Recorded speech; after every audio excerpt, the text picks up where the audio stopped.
The views and opinions expressed in the following program are those of the participants and do not necessarily reflect those of KSMQ Public Service Media Incorporated or its assigns. Hayfield is one of the many communities in our region that treasures its farms and the wonderful machines that helped agriculture grow. Can old tractors be saved and made to run again? We found a group of students who won't take no for an answer in the Ag class at Hayfield High School. It is here where old tractors and young people are coming together on a privileged journey. With tools and coaching, students gain new skills and learn about history. All this and more on this episode of Farm Connections.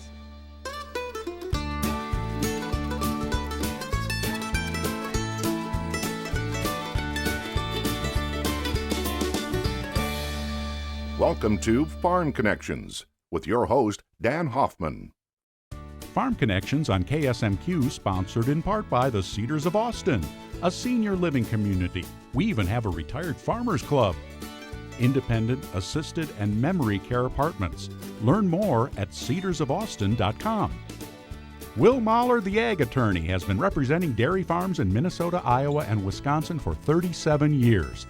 Will Mahler, the ag attorney's office is in Rochester, and Will is a proud partner of Farm Connections. Thanks, Will Mahler. I'm Dan Hoffman. Welcome to Farm Connections.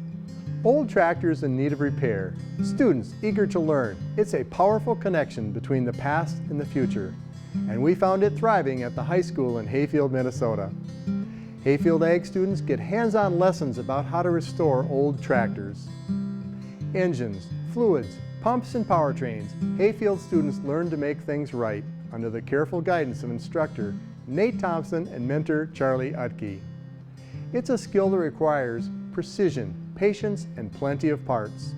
This class seeks to keep an important piece of agricultural history alive as Ag students learn about useful skills and all-important teamwork. Let's take a look at learning and tractor restoration Hayfield style.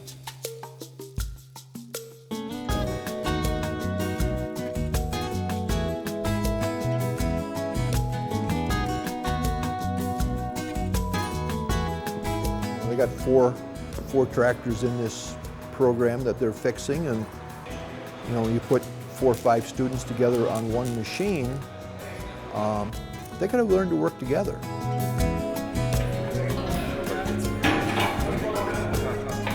So it's kind of learning for all of us, and we got together and made it work.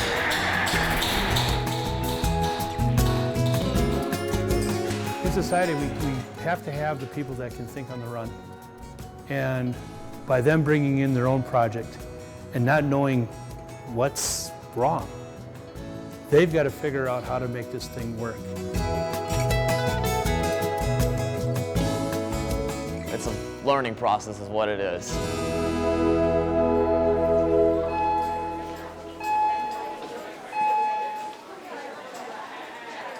We have a lot of farming still around here, and the nice thing about this community, it hasn't been monopolized by large farms. There's enough family farms that exist, and that's a lot of pride here. I think that's what keeps the FFA really strong, because you have individual families contributing to the process, and their children are growing up in this. And I like it that when they come to me, I hear the word continue, because that means that's been done a long time before I got here. And when you got that kind of history, it keeps rolling and growing. That's a pretty good thing.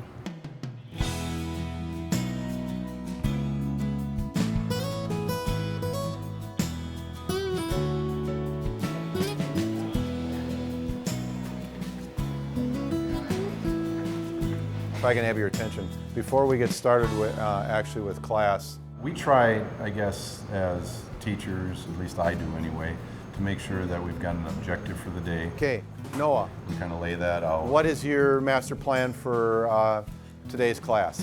Every kid is at a little different spot in their shop project. Matt, you are going to work on getting that welded right, that bolt in there. And how many days we got left since it's getting to the end of the year now. And then Levi, did you bring your brakes?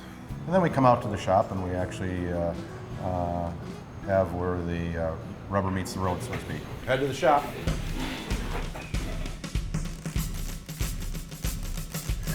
don't you just put everything on there?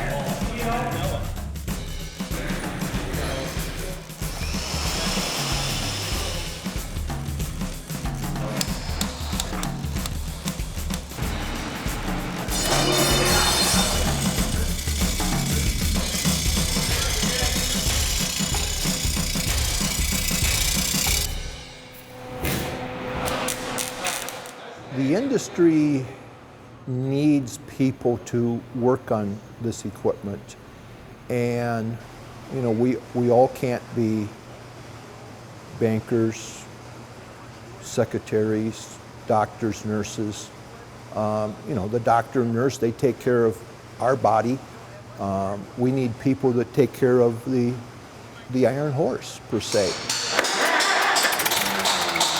Well, when I first got here today, they were trying to start this tractor, and you know, it popped a little bit and it tried to run, and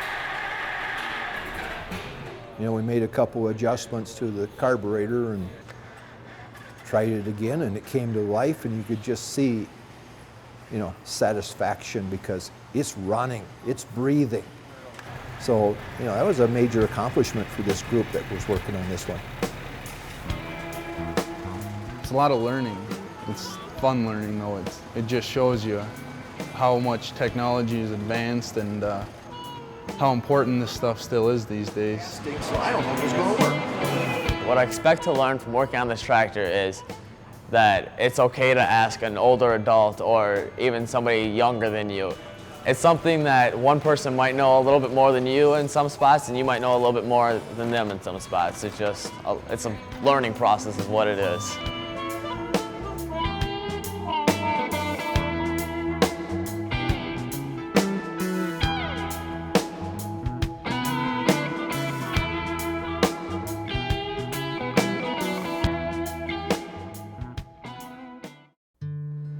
The Ag program at Hayfield High School reflects the value that the Hayfield community places on farming.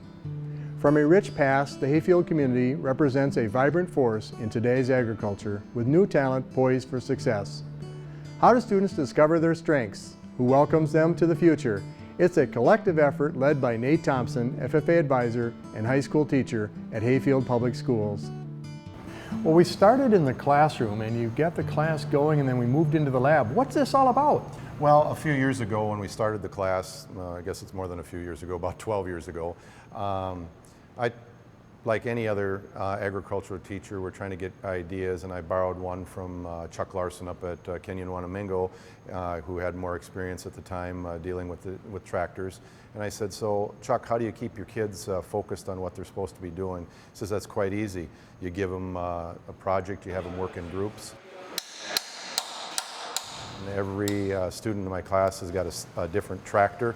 There's 3 to 4 kids working on a tractor. One is in charge of recording in their journal what they accomplished during the day, and then they put it back in at the end of the week after I've graded it in the opposite order. Then they can put the tractor back together. In this case, if they just go backwards, so the very last thing they did, which should obviously be the very first, you know, thing that they need to accomplish. So that's one thing that we do. The other thing is that we've got 2 770 Olivers in here. We've got a Case D and we've got a Super M. The tractors themselves are owned by one kid that's in each of the groups.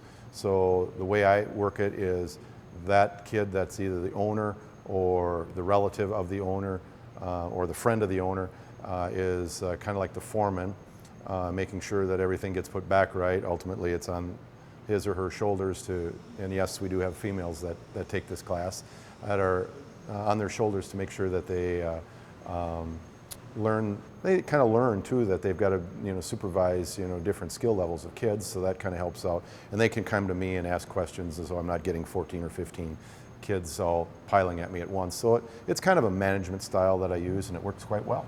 It sure looks like it. And you had some teamwork and some instruction happening. What else did the students learn here? Well, I think they also learn, you know, basically when they're going to step out of this classroom, how to cooperate in a workplace, which is obviously, you know, huge in today's workforce. They also know that they're going to have to step up, you know, after hours or before school if something isn't, you know, here that they have, such as lubricants or parts.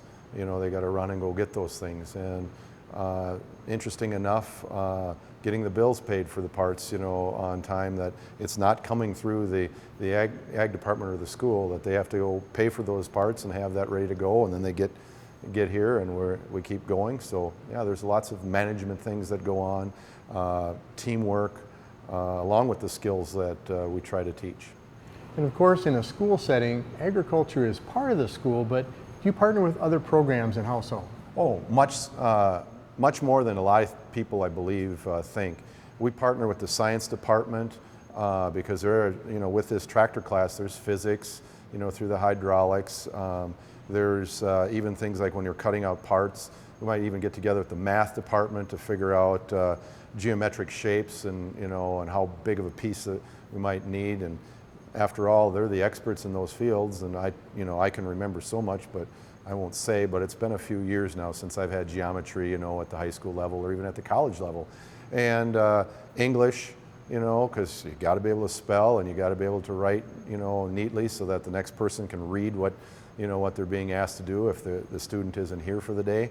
Not to mention, you know, we partner with the industrial tech program, who's my neighbor, and we share shops together, and it's important that he's teaching the basics through small engines so that when I get them, they already know what intake, compression, power, and exhaust is. They may not be able to exactly repeat it in that order, but I refresh them on that, and then it helps when we get out here, because then there isn't the basic, you know, level of instruction that has happened because Mr. Todden, our industrial tech teacher, has taken care of that for us. Well, in teaching agriculture, is it only ag mechanics that you do, or what other kinds of things do you instruct? Well, like many single-person ag departments, we try to provide a vast variety of areas to represent, and it's just an introduction basically in just about every class. We've got a horticulture class. We've got a very nice greenhouse that we were able to get a substantial grant through some of the Minnesota agricultural leadership people. We're doing some hydroponic lettuce growing right now. We're also working towards having a school garden so that we can provide fresh vegetables for our own school district, let alone maybe a community garden. I teach a wildlife management class so that the young people can kind of relate some of the environmental things to their everyday life as well as agriculture. Leadership. I have actually a class called Leadership that we work on job interviewing, we work on public speaking. Sometimes they don't realize that they're getting public speaking skills because we take them into the elementary classrooms and we have them teach lessons. And then of course they actually get up and do extemporaneous speeches, and could be as simple as going to the Chamber of Commerce. Got a very vast program. We've got Ag 1 and 2, which is a combined freshman and sophomore class. That's intro. We try to hit everything that I would have. And then we teach large and small animal. I teach on-the-job training, agricultural economics, and pre-veterinary science. The list goes on. Fantastic, and it sounds like a lot of business education in addition to all of the other things. Oh yeah, and like in this class here, we just don't go inside our school district. We actually bring people in from outside the community. You heard Charlie Utke, retired Riverland ag diesel mechanics instructor and also a good friend of mine, and his kids came through the program, and now he's giving back again, through his expertise to the students when I may not know something because I'd only teach this every other year and I only see a 770 every so often, and everything's a little bit different.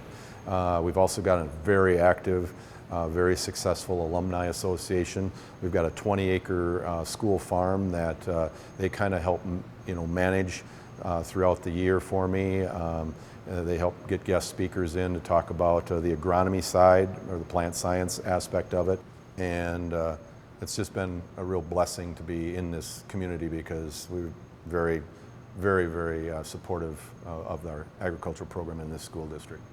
Well, you're doing a great job here, and you're doing a lot of it. Thank you, Mr. Thompson. Thank you. The Ag program at Hayfield Public Schools runs deep with talent and brings experienced local mechanics into the classroom to help students learn and move projects ahead.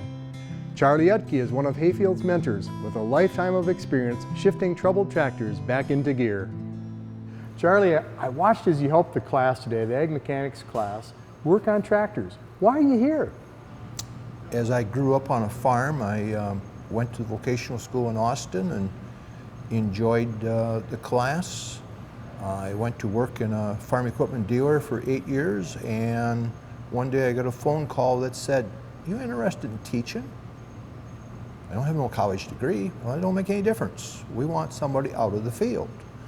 So I spent 32 years at Riverland Community College teaching ag mechanics. And I retired 4 years ago, and Mr. Thompson made contact with me last summer and said, "I got an ag mechanics class going this semester, fall, year." And he says, "Can you help me a little?" So, sure. I came up here a number of different occasions and, helped the class and answered some questions and gave a few demonstrations and brought a few toys along to play with, and we had fun. Well, 32 years, that's a very valuable resource. And Mr. Thompson is the FFA and ag instructor at Hayfield Schools, correct? That is correct. So when you come up and you bring some toys, what are tools or electrical things? What do you bring? It was tools. I did some demonstrations, some high-tech demonstrations on these older tractors, but it was pieces that they needed to know how to get them apart and how to replace wore-out parts.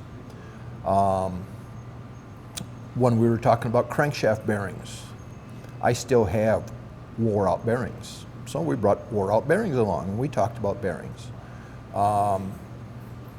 Just basics, back to basics, because this is what mechanics is all about, is what makes this thing run, what makes it fail, and what can we do to prevent it from failing. So that's what we do. Well, 32 years of experience, you probably worked on lots of different brands and lots of different colors, didn't you? Oh yeah. American made, German made, even had a Japanese made. Not sure on the Russian made though.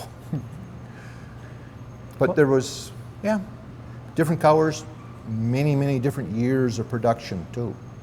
Well, what's the biggest challenge when the students bring these older model tractors into the high school ag shop?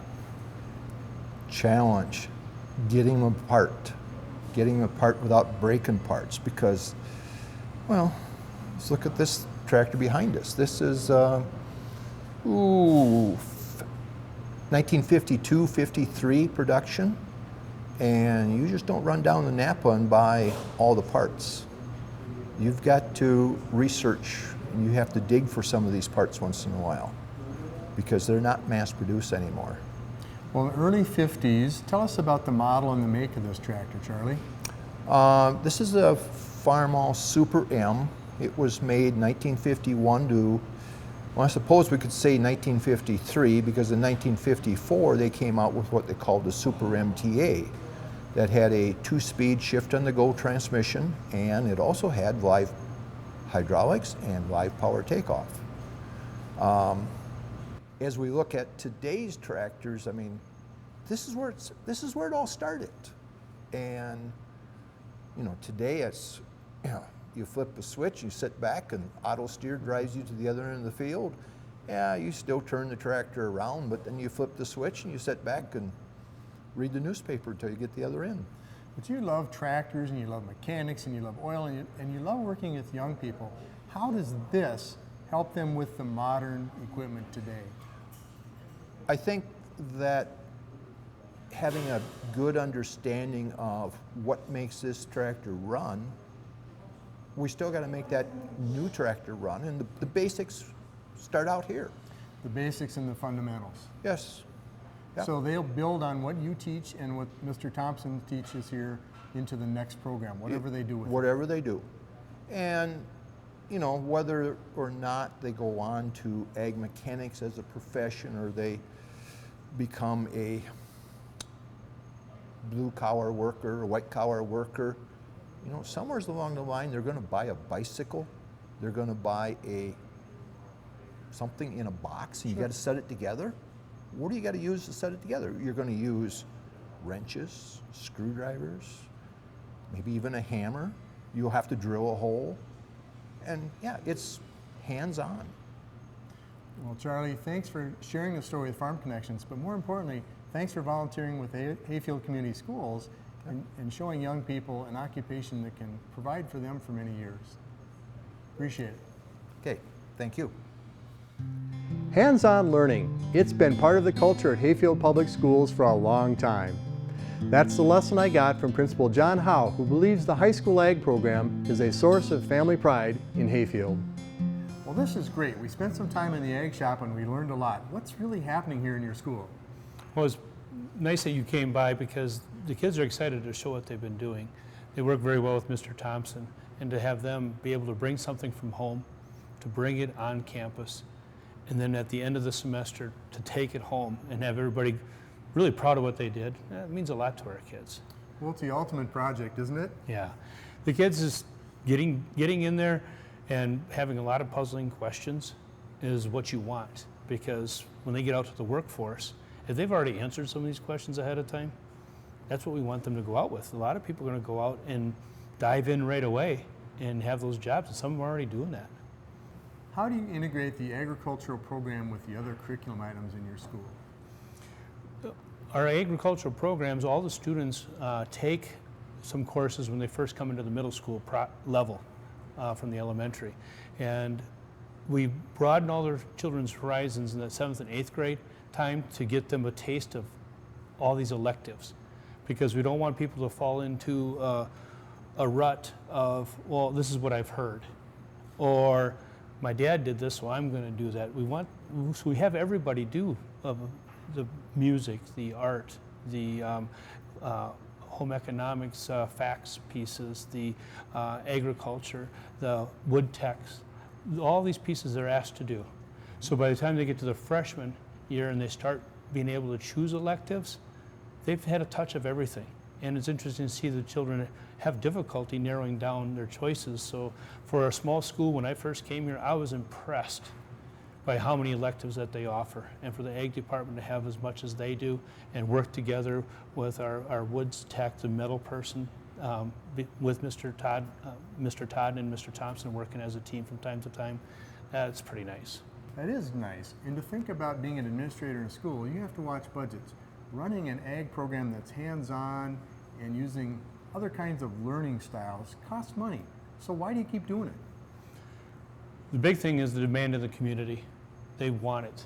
And it's trickled down from years and years of people doing it. But that's a very positive, because the kids believe in it. Even children that families go to Rochester, not far from here, for their employment, their children are still involved in the ag and in these other areas, even though their parents aren't. And all of a sudden we see students that their families are not farmers, but they want to take the horticulture class.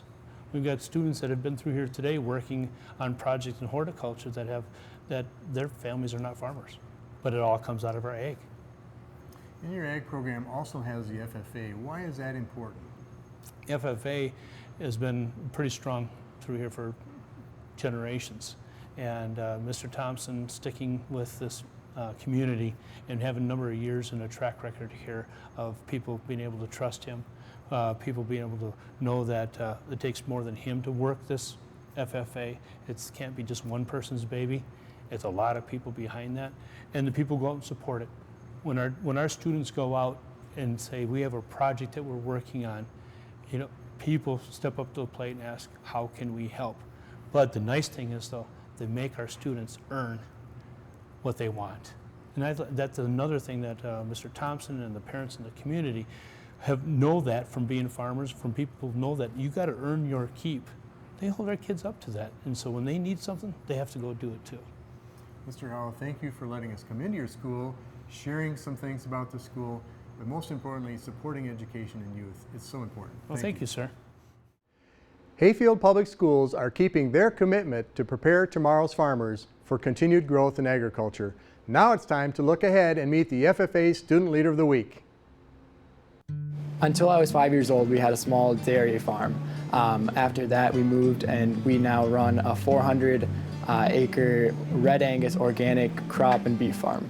I plan to attend the University of Minnesota this coming year to be in the animal science pre-vet major and then move on to veterinary medicine.